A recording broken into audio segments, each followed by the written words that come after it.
The glittering, crystal-clear water of the infinity pool looked perfect, but Maya Sharma's face was the color of a bruised plum. Her breath hitched, ragged and wet, as the simple man she was trying to fool, the one she was about to dismiss forever, looked right through her. "You're not a billionaire," Leo said, his voice flat, cutting through the warm, scented air of the exclusive Toronto rooftop lounge. The setting sun cast long, judging shadows across the sleek corporate tower.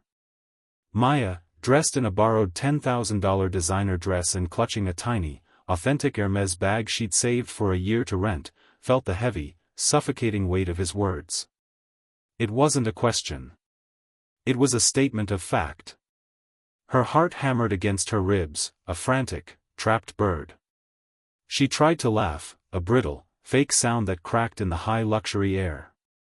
"What are you talking about, Leo? Is this a joke? My family's real estate portfolio alone could buy this whole building." She pointed a perfectly manicured finger at the shimmering cityscape. But her hand was trembling. The lie, her grand financial performance that had been so convincing for weeks, was dissolving. Leo, the groundskeeper from her apartment complex who was surprisingly good-looking and annoyingly kind, just shook his head. His eyes, the color of wet moss, were not angry, they were simply disappointed. That hurt more than any shouting. "The watch," he said quietly, nodding to her wrist. "It's a beautiful Rolex. A luxury investment piece. But you wear it on your dominant hand. A real wealthy entrepreneur would never risk scratching a piece that valuable while signing corporate contracts all day. You're a fake, Maya. A very convincing one, but still a fake." Maya's blood ran cold. He knew. But how? Before she could form a panicked defense, a hulking, dark-suited man with an exclusive VIP lanyard stepped up to their table and placed a single, damning piece of paper in front of her. It was a final eviction notice for the small, run-down apartment she actually lived in, not the glittering penthouse she claimed. "Ms. Sharma," the security guard boomed, his voice echoing across the now silent rooftop. "I believe this is yours. Management found it during your scheduled cleaning." Maya wasn't a bad person, she was just tired of being invisible. She had moved to Toronto with big dreams but found herself stuck in a cycle of soul-crushing low-wage jobs, watching others live the luxury life she craved.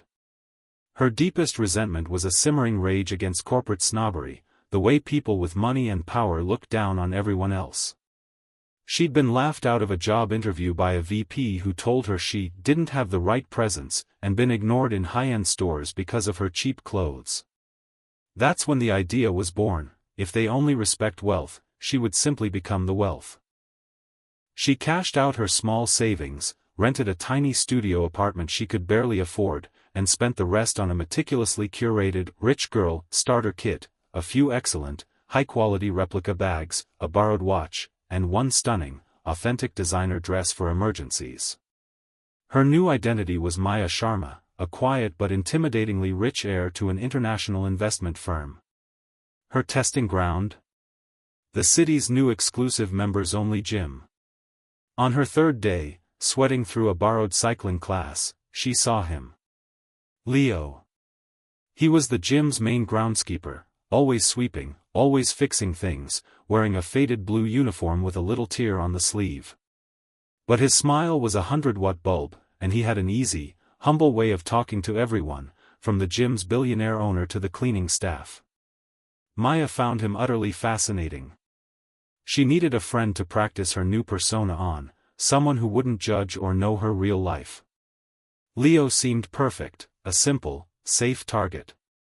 She approached him with the calculated arrogance of her character, complaining about the poor quality of the gym's new smoothie bar, her voice dripping with corporate impatience. Leo simply looked up from fixing a loose floor tile, a slight smile touching his lips. "I hear you," he said, his voice soft, with a melodic, almost musical accent she couldn't place. "But maybe the mangoes just didn't ripen in time. It's hard to rush nature, isn't it? Pacing, maintain audience engagement with suspenseful highs and lows." Over the next few weeks, Maya's fake life felt intoxicating. She used her wealth to open doors, demanding better service, and getting prime reservations. It was a high of pure, unearned power. People bowed to her. She was treated like gold. But the lows came from Leo. She continued to seek him out, needing the comfort of his simple, non-judgmental company.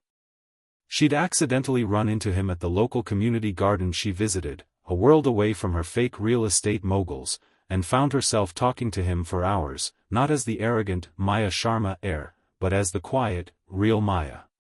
She found herself truly falling for his easy laughter and the honest pride he took in his work. He never asked about her money, he asked about her dreams. He even offered her a cutting from a beautiful heirloom rosebush he was tending. One afternoon, she drove her beaten-up old sedan, a fact she carefully concealed by parking it 3 blocks away, and saw Leo talking to a woman in a dazzlingly expensive, custom-made suit. Maya immediately launched into her corporate persona, marching over to interrupt and assert her fake claim on Leo's time, tossing her head and making a pointed remark about the lowly service jobs that kept this city running. The woman in the suit just gave a polite, icy smile and then handed Leo a manila envelope, saying, "The final papers for the investment are inside, Mr. Vasile. Just sign when you're ready." Maya barely heard the name. Mr. Vasile. Her mind was still reeling from the woman's strange respect. But Leo quickly tucked the envelope away and turned to Maya, his eyes slightly clouded. "I'm sorry," he said, touching her arm. "I need to go. Something personal." The way he looked at her felt different. That night, Maya's anxiety was a physical weight. She was supposed to meet Leo the next day at the rooftop luxury lounge for their final date, before she was going to coldly cut him off, pretending she was being whisked away on a financial tour of Europe. She'd planned to look down on him one last time as a final act of revenge against corporate snobbery. But now, she didn't want to cut him off. She couldn't. She went to her apartment, her real one, not the penthouse she claimed, to change. It was a cramped, messy place. But when she opened her old, rickety closet door, she found a small, dark red envelope tucked beneath her clothes. It was the eviction notice, which she thought she had ripped up weeks ago. Shaking, she realized the note was blank. Someone had planted a fake eviction notice in her closet. Someone knew where she truly lived. And then she remembered the cleaning notice from the security guard at the rooftop lounge. Scheduled cleaning. That's only for the tenants of the building. The pieces clicked. She hadn't accidentally been caught. She had been set up. I hope you enjoyed chapter 1 of the story. The plot is thickening, and the showdown is about to begin. Backhand index pointing right if you like this story so far and want to see how Maya's web of lies unravels. Please hit that subscribe button, turn on notifications, and drop your city in the comments. Would you like me to continue the story with chapter 2 to bring it to a powerful conclusion, delivering on the ends up falling for a simple man part of the title and incorporating the promised poetic justice? Maya stared at the fake eviction notice in her closet. Someone knew where she truly lived. And that meant the man who had confronted her on the rooftop, the security guard, was not just random security, he was part of the plan. And the only person who knew all her secrets, both real and fake, was Leo. A wave of humiliation and hot, sickening betrayal washed over her. She realized the final confrontation on the rooftop wasn't a random catch. It was a trap. She rushed back to the penthouse building, her heels clicking angrily on the Toronto pavement. She saw Leo down the street, now out of his groundskeeper uniform and wearing the same sleek, expensive suit the woman from the garden had been wearing the day before.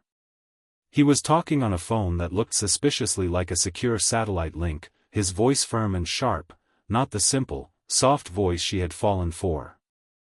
"Yes, the merger with the venture capital firm is set," she heard him say, his voice echoing a powerful executive tone. "We've completed the due diligence on the new real estate portfolio. I want the acquisition finalized before the end of the week. This is a matter of global investment. The words hit Maya like a physical blow. Venture capital. Acquisition. Global investment. The man she thought was a simple, humble groundskeeper, the underdog she had judged to be beneath her fake wealth, was actually the one pulling all the strings. Build up, the revelation and character reversal. Maya approached him, her anger freezing into a cold, hard knot. "Who are you?" she demanded, dropping her fake luxury persona completely. Her voice was raw, stripped of its arrogance. Leo sighed, slipping the phone into his suit pocket. He didn't look angry, just terribly sad. "I'm Leo Vasile," he said, using the name the woman in the garden had used.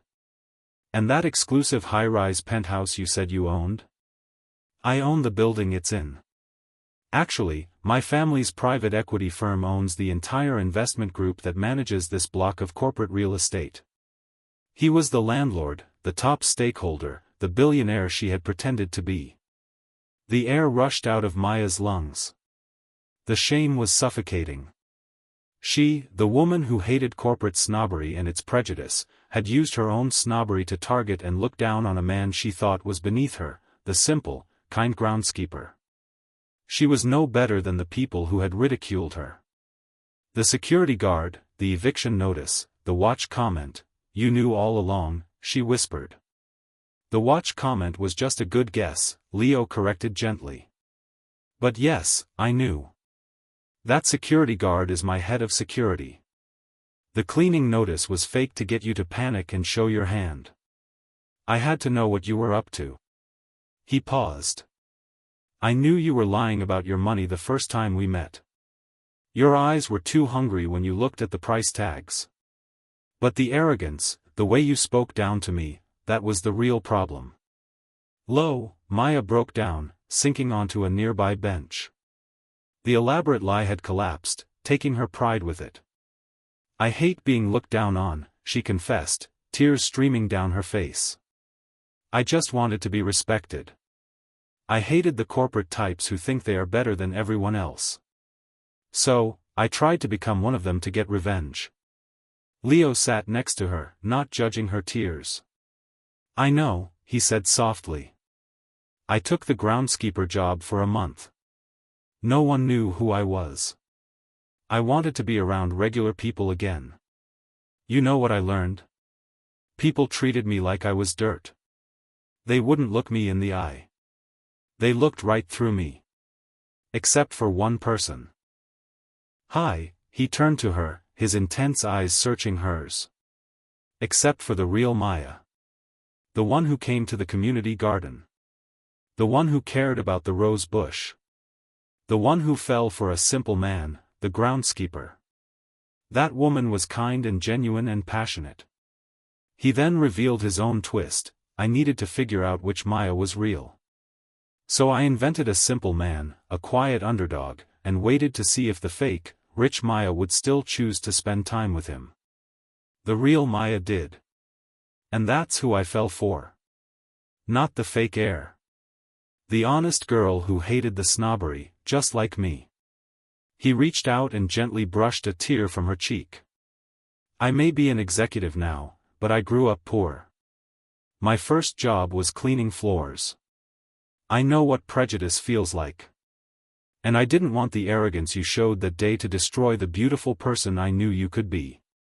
Conclusion, poetic justice and a powerful ending. Maya looked at him, completely exposed. She had been the oppressor and the victim of her own prejudice.